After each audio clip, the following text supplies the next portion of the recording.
The Arena of Ages existed as a coliseum, carved from a moon orbiting Station Prime, and its surfaces bore stains from blood spilled across 10,000 years of ritual combat.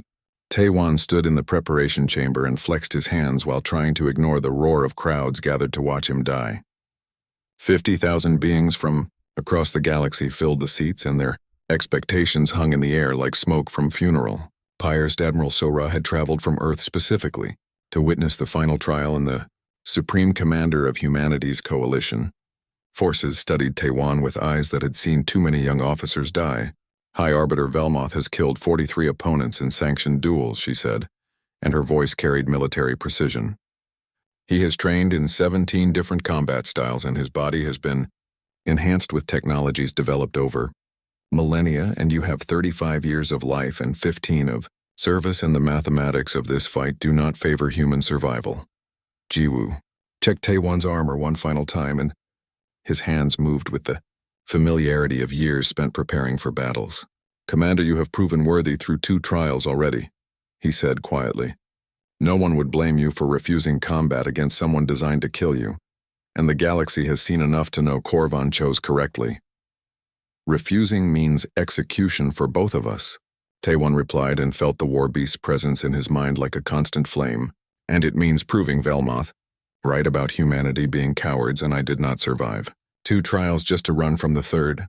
Korvan waited near the entrance to the arena, and the massive war beast radiated concern through their bond. I have watched countless warriors die in ritual combat, the Vrelthak said through telepathy. And Velmoth fights with centuries of experience that cannot be matched through training, and you must fight as humans fight, rather than trying to beat him at his own game. Hana appeared in the doorway with Subin beside her, and both women looked like they had been crying. I analyzed Velmoth's previous fights, Hana said, and pulled up holographic displays showing combat footage. He toys with opponents and enjoys causing pain before delivering. Killing strikes, and his arrogance is his only weakness I can identify, and maybe you can use that somehow. Subin stepped forward and placed one hand on Taewon's cheek with gentle pressure. You were always stubborn enough to survive impossible situations, she said. Be that stubborn today and come back alive, because I finally realized I never stopped loving you, and losing you now would break something I cannot repair. Taewon pulled Subin close and held her for a long moment while understanding that this might be their last embrace. If I die, tell my grandmother I tried to make her proud, he whispered. And tell Earth that humanity can stand with any species in the galaxy if we stay true to who we are. The preparation chamber doors opened, and Taewon walked toward the arena floor while crowds roared their expectations of violence. High Arbiter Velmoth already stood in the center of the fighting space, and his blue skin gleamed with oils that enhanced movement, and his forearms each held a different weapon designed for maximum damage. The ancient warrior smiled with predatory satisfaction, and his enhanced eyes tracked Taewon's approach like a hunter watching prey stumble into traps. The nameless judges materialized above the arena, and their voices silenced the crowd. The final trial is combat between challenger and challenged, they announced. High Arbiter Velmoth questions whether Commander Taewon possesses worthiness to bond with a Vrelthak war beast, and this battle determines truth through strength, and the victor claims the right, and the defeated accepts death. Velmoth began circling, and his movements flowed with grace developed over 3 centuries of training. I will make your death educational, human, he said, and his voice carried across the arena. The galaxy will watch you break and understand that some positions should never be given to primitive species, and your screams will teach humility. Taewon drew his weapon and felt knowledge from Korvan flood his mind with techniques and counters and strategies. But he also remembered his grandmother's lessons about fighting bullies in Seoul streets, and sometimes the best strategy was refusing to fight the way opponents expected.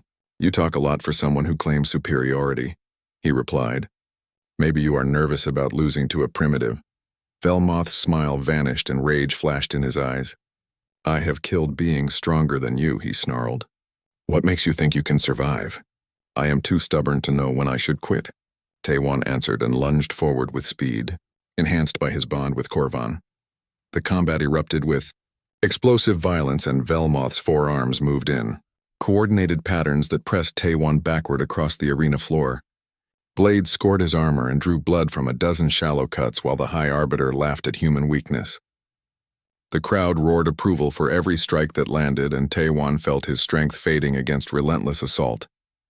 But he also noticed details that Velmoth's arrogance made him overlook. The High Arbiter telegraphed attacks through micro-movements that Taewon's enhanced perception could detect. Velmoth favored certain combinations that followed predictable patterns. The ancient warrior fought with the confidence of someone who had never faced an opponent willing to take damage. In order to create openings, Taewon stopped trying to avoid every strike and instead started accepting hits to non-vital areas that allowed him to land counterattacks. Velmoth never expected. He combined techniques from human martial arts with alien combat styles and created hybrid movements that disrupted the High Arbiter's rhythm. He used the environment and rolled under barriers and bounced off walls and employed every dirty trick learned from street fights in his youth. "Stand still and die with dignity," Velmoth demanded, and confusion colored his rage. "You fight without honor and without proper form." "I fight to win," Taewon replied, and swept the High Arbiter's legs in a move that no coalition warrior would consider appropriate for ritual combat. The battle continued. For 30 brutal minutes, and both combatants bled from multiple wounds. Velmoth's experience kept him ahead, but Taewon's adaptability prevented the killing blow. The crowd's mood shifted from certainty about human defeat to uncertainty about the outcome.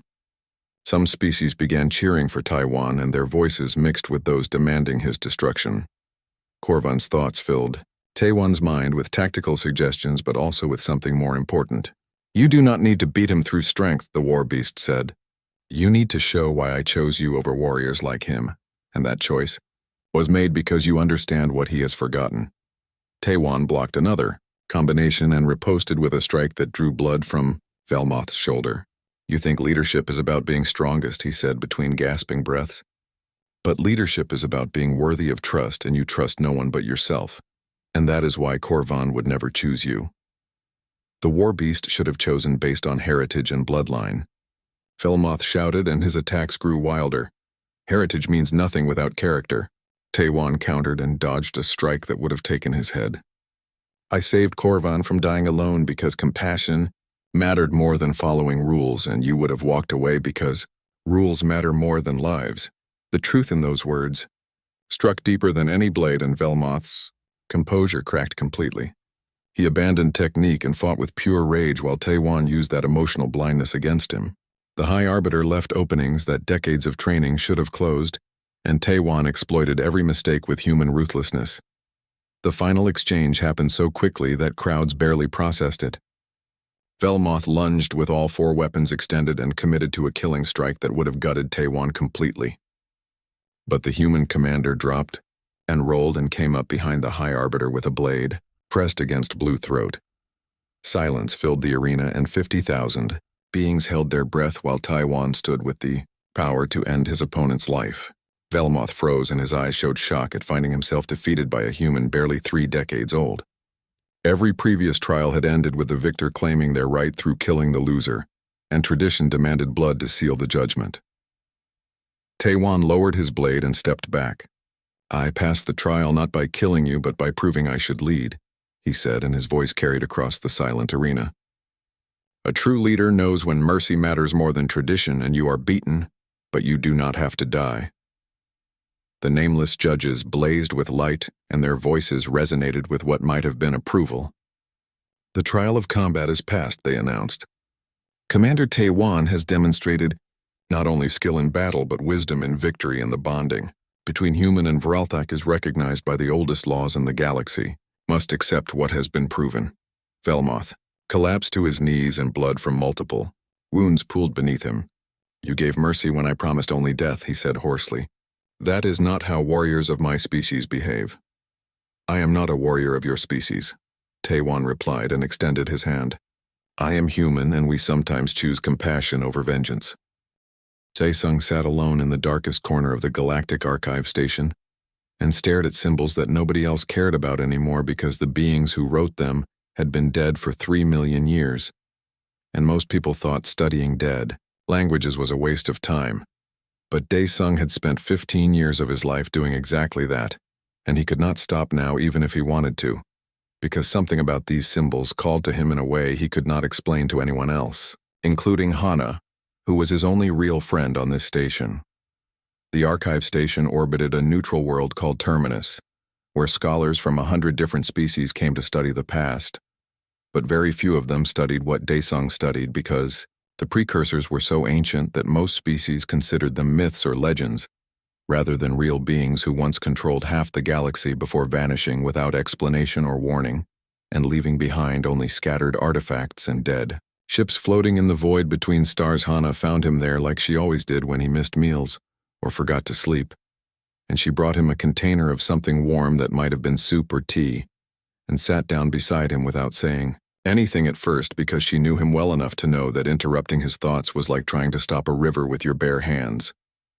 She finally spoke after several minutes of silence and asked him what he was looking at this time, and Daesung showed her the photographs of newly discovered artifacts that had arrived that morning from a dead world on the outer rim, where an exploration team had found the ruins of what might have been a precursor outpost or maybe just a way station.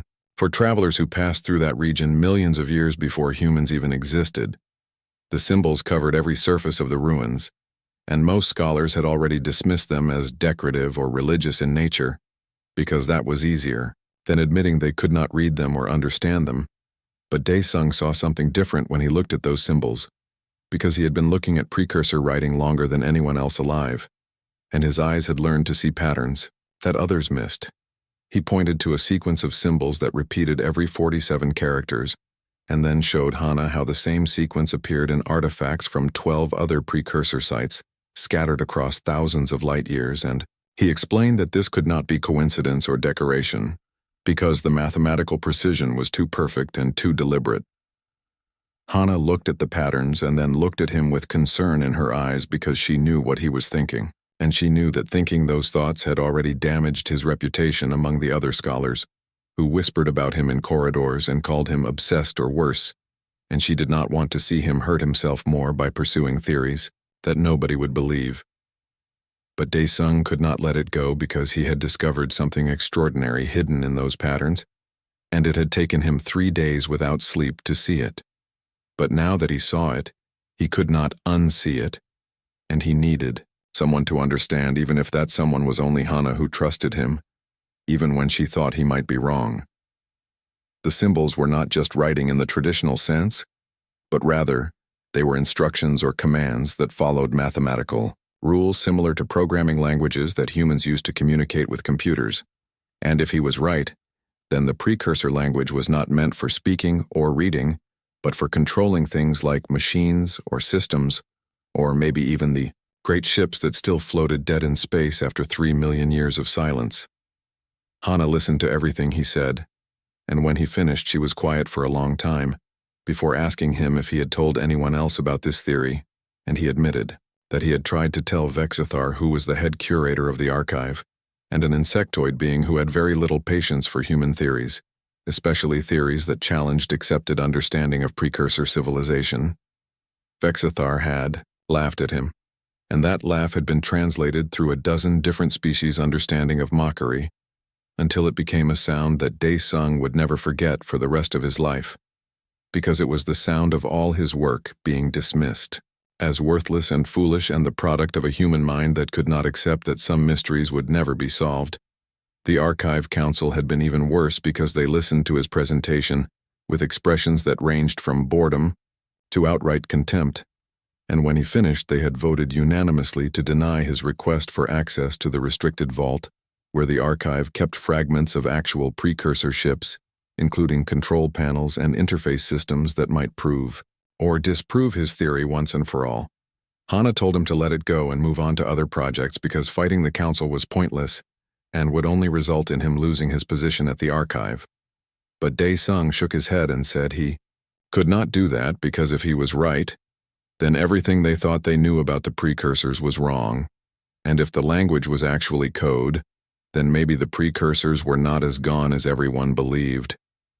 She asked him what he meant by that, and he explained that if precursor ships responded to their language like computers respond to code, then those ships might not be dead at all, but merely sleeping and waiting for someone to speak to them in words they could understand. Hana stood up quickly and told him not to do anything stupid, because she could see the look in his eyes and she had seen that look before, and it always led to him doing things that got him into trouble. But Dae-sung was already thinking about the restricted vault and how security worked in the archive, and what he would need to do to get inside.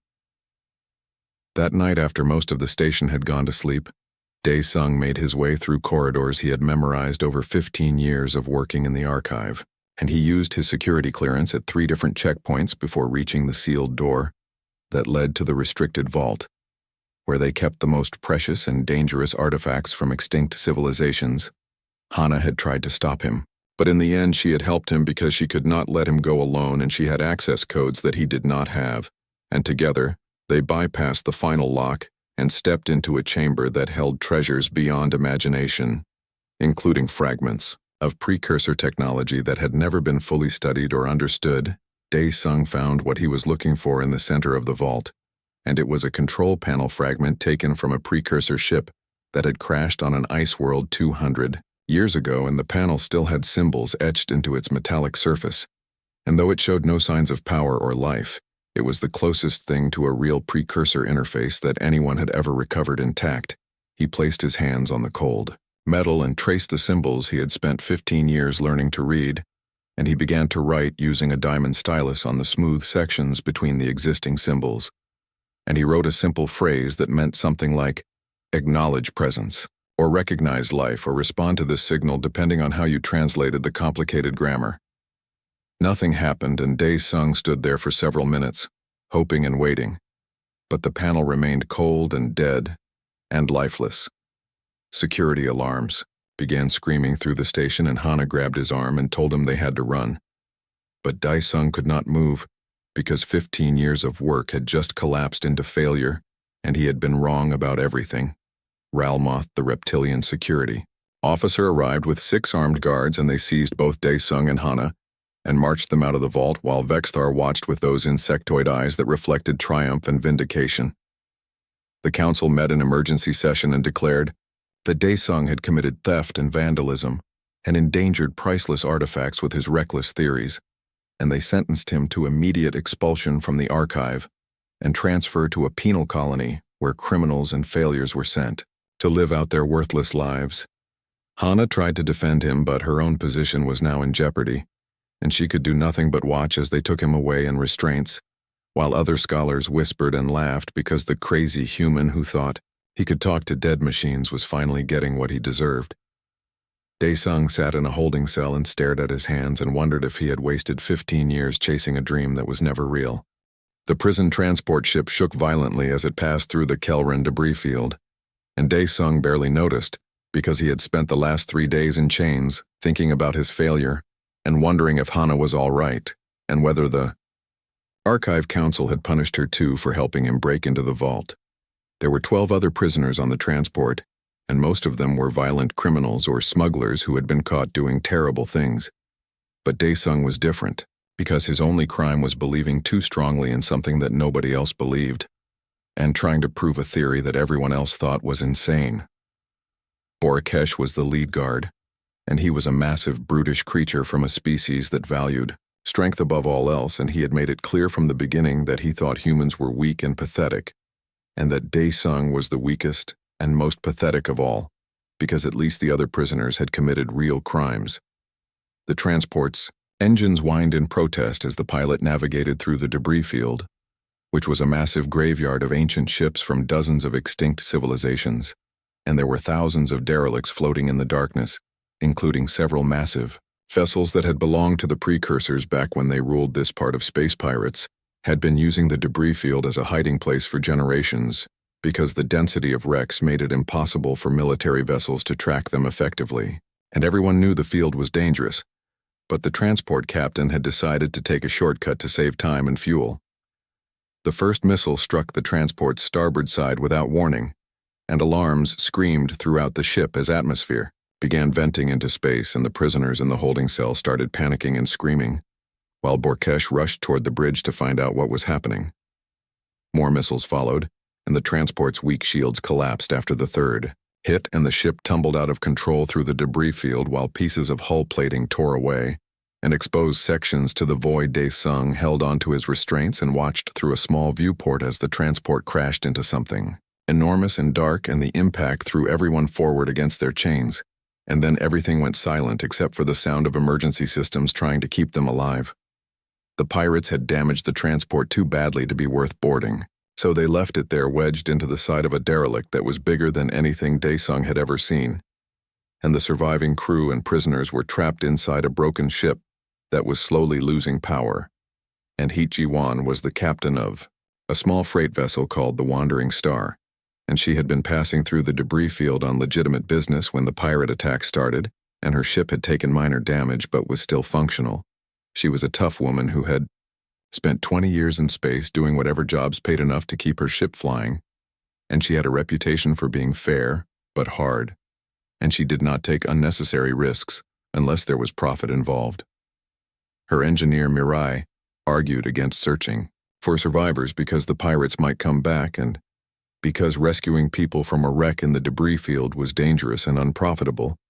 But Ji-won had seen the transport go down, and she could not just leave people to die, even if the smart business decision was to fly away. They found the transport wedged into what appeared to be a precursor dreadnought that had been floating dead in space for millions of years, and the dreadnought was so massive that it looked more like a moon than a ship, and its hull was pitted with age and covered in the symbols that Dae-sung had spent his life studying. Ji-won and Mirai cut through the transport's hull and pulled out 6 survivors, including 3 crew members and 3 prisoners, and Borkesh had died in the crash along with the captain and most of the others. Dae-sung was barely conscious when they dragged him onto the Wandering Star, but he was still clutching his research datapad, which he had managed to protect during the crash because it contained 15 years of work and translations and theories that nobody else believed. The pirates returned sooner than Ji-won expected, and they had brought reinforcements because they thought the transport might have valuable cargo, and they began scanning the area and firing at anything that moved. Ji-won's ship was fast, but not fast enough to outrun 3 pirate vessels, and the Wandering Star took damage to its main engines, which meant they could not escape, and they could not fight, because freight ships did not carry heavy weapons. Mirai worked frantically to repair the engines, but she needed at least an hour. And they did not have an hour because the pirates were closing in and their scans had detected life signs, and they wanted to capture the survivors to sell as slaves or hold for ransom. Ji-won made a desperate decision and told everyone they had to hide inside the precursor dreadnought because the pirates would not follow them into a ship that had been dead for 3 million years. And even if they did, the massive derelict would give them places to hide. Dae-sung suddenly became alert when he heard the word precursor, and he looked out the viewport at the enormous vessel they were docked against, and his hands started shaking because this was exactly what he had dreamed about for 15 years. They cut through the dreadnought's outer hull using plasma torches, and the metal was incredibly hard and dense. But it finally gave way, and they crawled through into darkness that had not been disturbed since before humans existed. The interior was vast and empty and cold, and their lights could barely penetrate the blackness. But Dae-sung could see symbols on the walls, and he recognized them immediately, because he had memorized thousands of precursor characters and their meanings. Ji-won wanted to find a place to hide and wait for the pirates to leave, but Dae-sung grabbed her arm and told her he could navigate through the ship because he could, read the symbols, and he knew where they needed to go.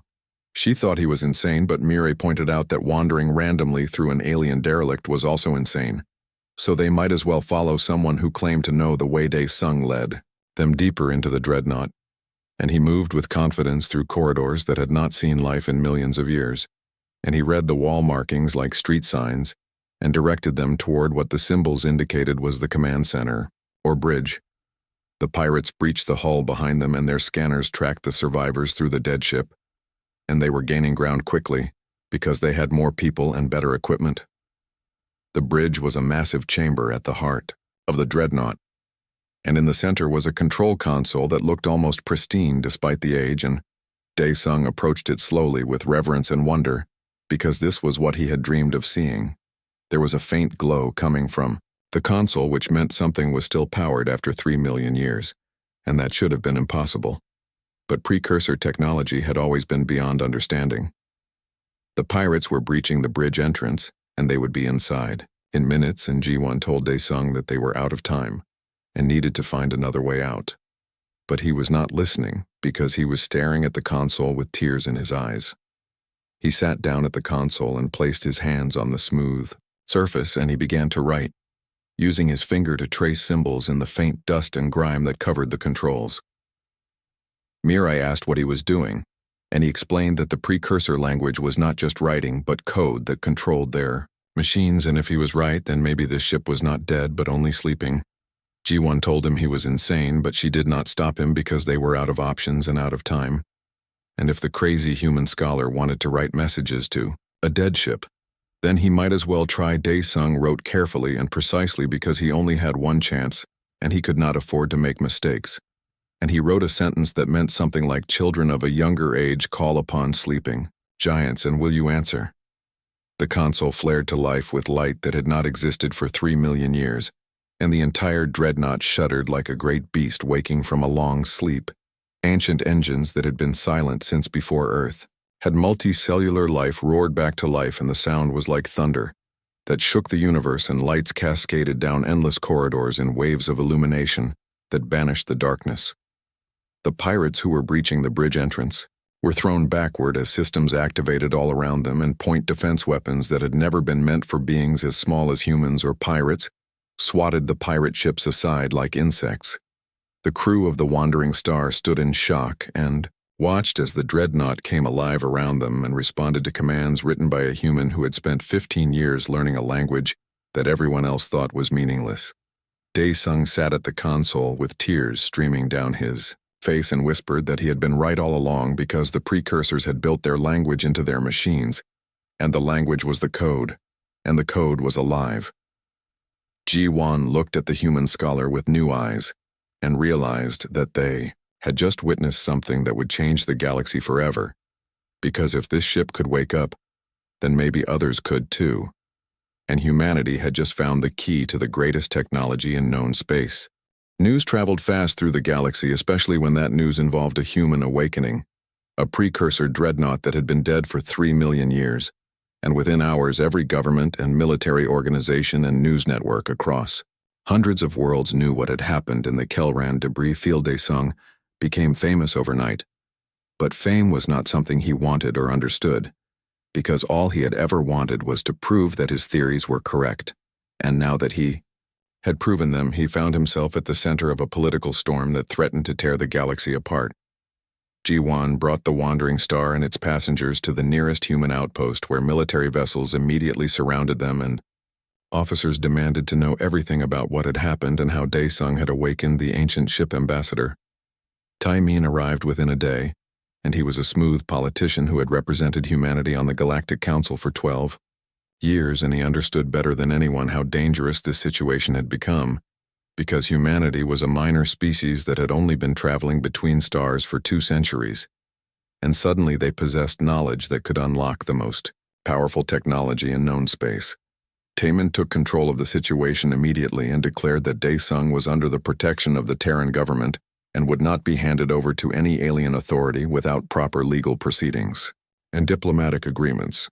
The Galactic Council convened an emergency session, and representatives from 50 species argued about what should be done with the human, who could speak to precursor machines, and some wanted him imprisoned, while others wanted him dissected, and a few wanted him dead because they feared what humanity might become with this power. Admiral Kyung-soo commanded the Terran Defense Force, and he was a practical military leader who had spent 30 years defending human colonies from pirates and raiders and hostile aliens, and he knew that the galaxy was not a safe place for species that appeared weak. He mobilized every available warship to protect Dae-sung and established a security perimeter around the human outpost where the scholar was being kept, and he made it clear that any attempt to take Dae-sung by force would be considered an act of war. Hana arrived on the next transport from the archive station, and she had been cleared of any wrongdoing in the vault incident, because the council realized that punishing her would look petty, now that Dae-sung had proven his theories correct, and she rushed to see her friend and found him overwhelmed by attention and responsibility. In-soo was another human linguist who had mocked Dae-sung's theories for years and called him obsessed and delusional at academic conferences. But now In-soo was desperate to learn everything Dae-sung knew, because suddenly, precursor linguistics was the most important field of study in the galaxy, Dae-sung met with Insu and a dozen other scholars who had dismissed his work, and he felt angry at first because they had laughed at him and ruined his reputation. But then he realized that anger was pointless because the work was more important than his hurt feelings. He began teaching them what he knew about precursor language, and how the symbols functioned as code, and what patterns to look for when translating. And he shared everything freely without holding back, even though Taemin told him he should keep some knowledge secret for humanity's protection. Taemin argued that knowledge was power, and power kept them safe, but Dae-sung disagreed because he believed that hoarding knowledge was how species became extinct, and sharing knowledge was what made humanity different from the aliens who wanted to control or destroy them. Admiral Kyung-soo escorted Dae-sung to various precursor sites across human space, and at each location the scholar carefully examined the artifacts and structures and wrote commands in the ancient language to wake up systems that had been sleeping for millions of years. Not everything worked because some installations were too damaged or corrupted by time, but enough systems activated to prove that Dae-sung's method was reliable and repeatable, and that meant other humans could learn to do what he did. Defense platforms came online around human colonies, and ancient satellites began broadcasting signals that had been silent since before Earth's dinosaurs, and automated systems started performing functions that nobody understood, but which clearly had defensive or protective purposes. The galaxy watched with fear and fascination as humanity began to unlock precursor technology piece by piece, and some species saw opportunity for partnership, while others saw existential threat. Zal-Threen was a council member from a species that had dominated their region of space for 10,000 years, and he believed that humans were dangerous because they were young and reckless and unpredictable, and now they had access to weapons that could destroy civilizations. He began forming alliances in secret with other species who shared his fear, and together they planned to eliminate the human threat before it became unstoppable, because they reasoned that a quick war now was better than facing an unbeatable enemy. Later, intelligence officer Sun Hee worked for Terran Security, and her job was to monitor communications and detect threats before they materialized, and she began noticing unusual patterns in diplomatic traffic between certain alien governments. She tracked encrypted messages and suspicious fleet movements and secret meetings between species that normally hated each other, and slowly she pieced together evidence of a conspiracy that made her blood run cold. 7 alien civilizations had formed a secret pact, and they were planning a coordinated strike against Earth and all human colonies simultaneously, and their logic was brutally simple, because they believed killing humanity now would save countless lives later. Sun Hee reported her findings to Admiral Kyung-soo, who immediately increased military readiness and began recalling ships from distant patrol routes. And he knew that the Terran Defense Force was powerful, but not powerful enough to fight 7 species at once. Taemin tried diplomatic solutions and called for emergency council sessions and demanded investigations. But the conspirators denied everything and accused humans of paranoia and warmongering. Dae-sung continued his work activating precursor installations because he believed that defense was humanity's only hope, but translation took time, and one wrong symbol could cause catastrophic failures or unleash systems that nobody could control. Insu and the other linguists worked alongside him, and they formed teams that traveled to different sites to speed up the process. But even with dozens of experts working around the clock, they could not activate everything before the attack came. Young Mi was Dae-sung's younger sister, and she lived on Earth with her family, and when she heard about the conspiracy, she sent him messages begging him to come home and be safe. But he could not stop working because millions of lives depended on him getting the translations right. The alien fleet began assembling in secret at staging points beyond the edge of human-controlled space, and they brought thousands of warships from 7 different militaries and coordinated their movements to strike all human worlds at the exact same moment. Sun Hee tracked them as best she could, but the conspirators were careful and used techniques to mask their true numbers and intentions, and she estimated the invasion force at around 7,000 ships, which was 3 times larger than the entire Terran Defense Force. Admiral Kyung-soo prepared for the worst and positioned his fleets to protect the most populated colonies, but he knew he could not defend everywhere at once, and some worlds would be left vulnerable. Dae-sung focused on the largest precursor installation, which was a massive station orbiting Mars, and the station had been dormant for so long that most humans thought it was just a natural moon until scans revealed artificial structures beneath the surface.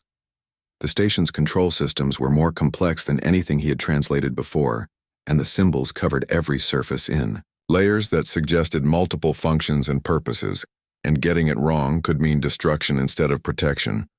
Hana stayed with him while he worked, and she brought him food. He did not eat, and reminded him to sleep, but he could not rest, because he kept thinking about young Mi and all the other civilians who were counting on him without even knowing it. Taemin visited the Mars facility and told Dae-sung that intelligence suggested the attack would come within days, and they needed the precursor defenses online immediately, even if that meant taking risks with incomplete translations. Dae-sung explained that rushing the work could activate the wrong systems or trigger failsafes that might destroy the station or Earth itself. But Taemin argued that certain death from invasion was worse than possible. Death from mistakes ensue, and the other linguists debated whether they should take shortcuts or continue the careful, methodical approach that Dae-sung insisted on, and opinions were divided because everyone understood the stakes. Admiral Kyung-soo gave them 72 hours, because that was when his scouts reported the alien fleet would arrive, and after that there would be no more time for translation or debate. Dae-sung stood in the control center of the Mars installation and looked at thousands of symbols that needed to be understood and verified and translated into commands that ancient machines would recognize, and he felt the weight of every human life pressing down on him. He made his decision and told his team that they would do it right even if it took longer, because using precursor technology without understanding. The Situation Room deep beneath the Mars installation hummed with tense activity as Admiral Kyung-soo watched holographic displays showing the alien fleet positioning itself around Earth, and Admiral Threxnall commanded the invasion force, and his flagship was a massive dreadnought that made human warships look like toys. Young Mi evacuated from Seoul along with millions of other civilians who fled the major cities toward underground shelters that might protect them from orbital bombardment. But everyone knew the shelters were not designed to withstand the kind of firepower that 7,000 warships could deliver. She managed to send one final message to her brother before the communications networks became overloaded, and she told him not to sacrifice himself for people who would die anyway, and she begged him to find somewhere safe to hide. Dae-sung read the message 3 times and then deleted it because he could not think about his sister or his own survival when he was so close to finishing the translation that might save everyone. Heon was a young Special Forces soldier who had been assigned to protect the linguistic team at the Mars facility, and he established defensive positions around the control center, even though everyone knew that if the aliens wanted to destroy the installation, they could do it from orbit without ever landing troops. The Terran Defense Fleet engaged the enemy at multiple points, trying to buy time for civilians to reach shelters, and for Dae-sung to complete his work, but the human ships were outnumbered 7-1, and they took heavy casualties within the first hour of fighting. Admiral Kyung-soo watched his forces dying and knew he had to make impossible choices about which colonies to defend and which to abandon, and every decision meant condemning thousands or millions of people to death. Sun-hee coordinated intelligence from across human space and tried to identify weak points in the enemy formation. But the aliens had planned this attack carefully, and their positioning was nearly perfect with overlapping fields of fire and redundant command structures. In-soo worked beside Dae-sung, translating the final sections of the Mars installation's control systems, and he admitted that he had been wrong about everything, and that his mockery had been driven by jealousy because Dae-sung had always been the better linguist. Dae-sung told him that blame and regret were useless emotions right now, and they needed to focus on the symbols because even one mistake in the translation could trigger catastrophic failures. Hana monitored the translation team's progress and relayed updates to Admiral Kyung-soo, who kept asking how much longer they needed, and each time she told him they needed more time. He looked older and more tired. The alien fleet began its bombardment, starting with military installations and orbital defenses, and human stations exploded in brilliant flashes that could be seen from the surface, and each flash represented hundreds of lives snuffed out in an instant. Young Mi huddled in a shelter beneath Seoul with thousands of other terrified people, and they listened to announcements telling them to remain calm, while the walls shook from impacts that were getting closer. Taemin broadcasted a final appeal to the Galactic Council. demanding they intervene and stop the slaughter. But the council chambers were empty, because the species involved in the attack had withdrawn. Their ambassadors and the neutral species were too afraid to take sides. The precursor installation beneath Mars began to hum with power as Dae-Sung activated preliminary systems and lights flickered to life in sections that had been dark for millions of years. But the main defensive grid remained dormant because he had not yet completed the master control sequence.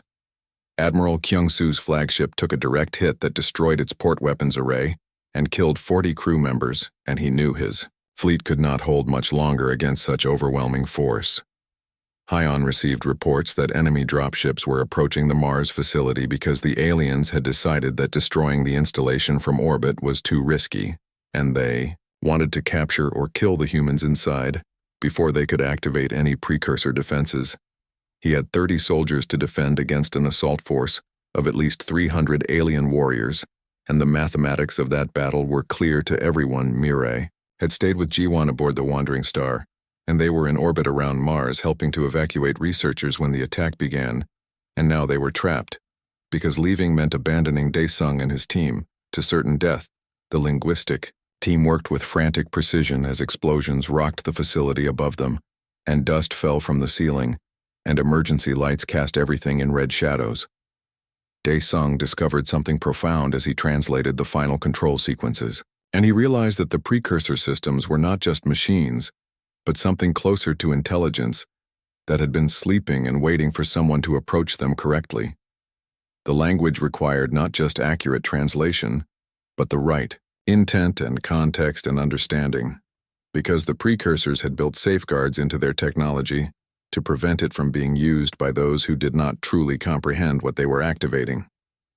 This was why brute force hacking had never worked on precursor systems, and why only someone who had spent years studying their language with respect and genuine curiosity could wake them.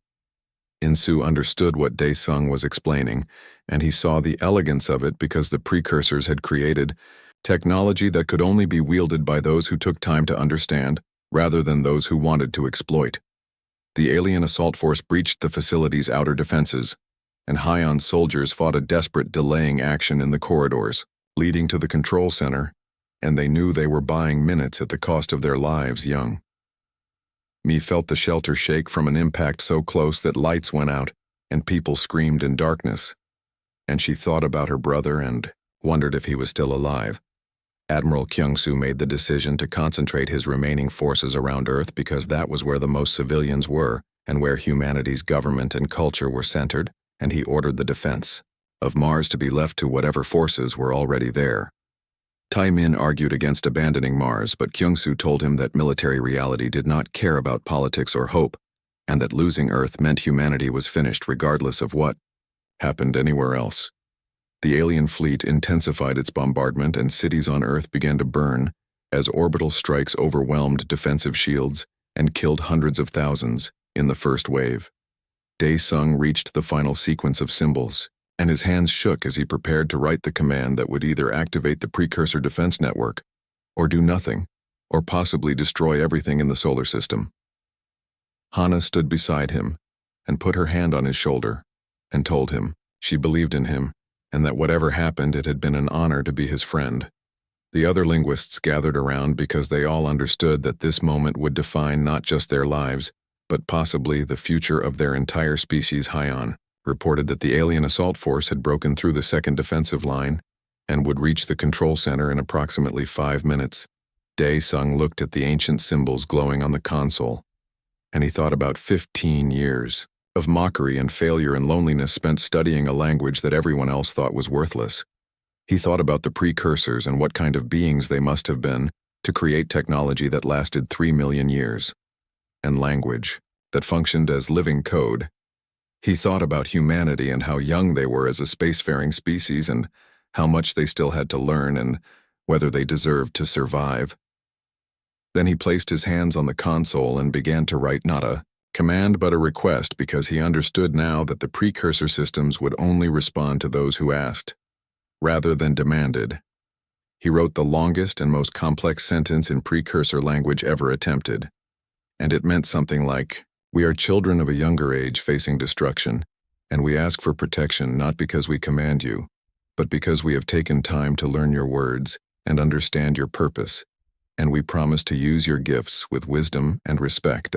Symbols glowed brighter as he wrote, and the other linguists watched in awe because they could see the mathematical beauty of the sentence structure and how each symbol built upon the previous one to create meaning that was both precise and elegant. Day Sung finished writing and pressed his palm against the console in what he hoped was the precursor equivalent of a signature or confirmation. Nothing happened for a heartbeat that stretched into eternity.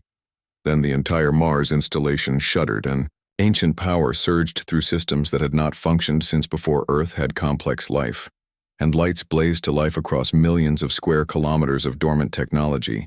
The alien assault force reaching the control center was thrown backward as defensive systems activated and sealed bulkheads crashed down, and automated weapons that had never been meant for beings as small as humans adjusted their targeting to non-lethal settings.